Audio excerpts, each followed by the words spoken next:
Here, and it's on a segment of making use of black walnut fruit.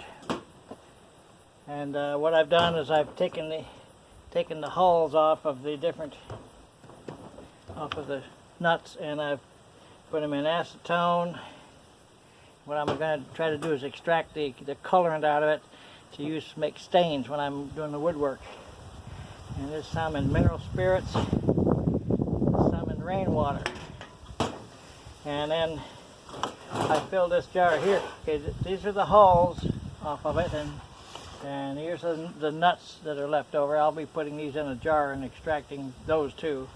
But this thing here I filled up with the nuts and the hulls, the entire nuts, and I'm going to be letting it rot the hulls off.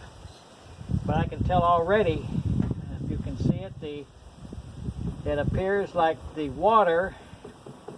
water-based minerals, the water-based solvents are the best for extracting. Here, this is just sitting in water just a little bit, and it's already starting to extract the color.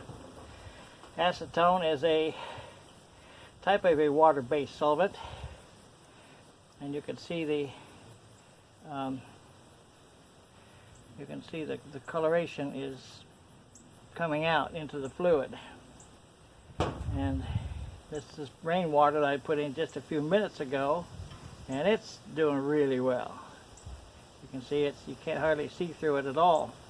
But then look what happens when I use mineral spirits, which is supposed to be a solvent, a good solvent. It hasn't done anything. It's still water clear. It hasn't touched or tried to extract any of the dye colorant out of the walnut hull. So I won't be using mineral spirits. I'll be using probably just rainwater or an alcohol and acetone. Now I was going to try some Everclear, but that seems to be it's just too expensive. It's not all that expensive, but it's not worth it trying to mess with it. So since it's used for other purposes, so I'll be sticking with just the water extract. And then when it comes time to add this to things, then it'll be especially useful in like latex type products and paints and stuff like, and pigments, and also acrylics, using the color acrylics.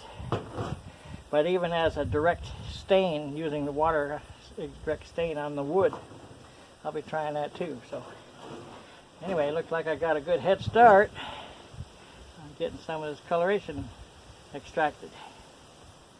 And already it's turning pretty dark, but like I say, once it starts rotting, it'll working better. Now as a kid, I took a jar kind of like this when I was 17 years old, and I put it in water, set it down in the basement. Well, I totally forgot about it. It's been there for well, when I went to clean out my dad's estate, that jar I found down in the basement. It was still down in the basement, so it's been in that basement for like 30 some years. And I was just curious. I opened it up. That stuff was like India ink. I mean, it was just totally black. So anyway, that's what I'm trying to do. And at some point I'll be showing how to use this stain in coloring things, and extracting the colorant from these jars, straining it out and such. All right, that's enough for now.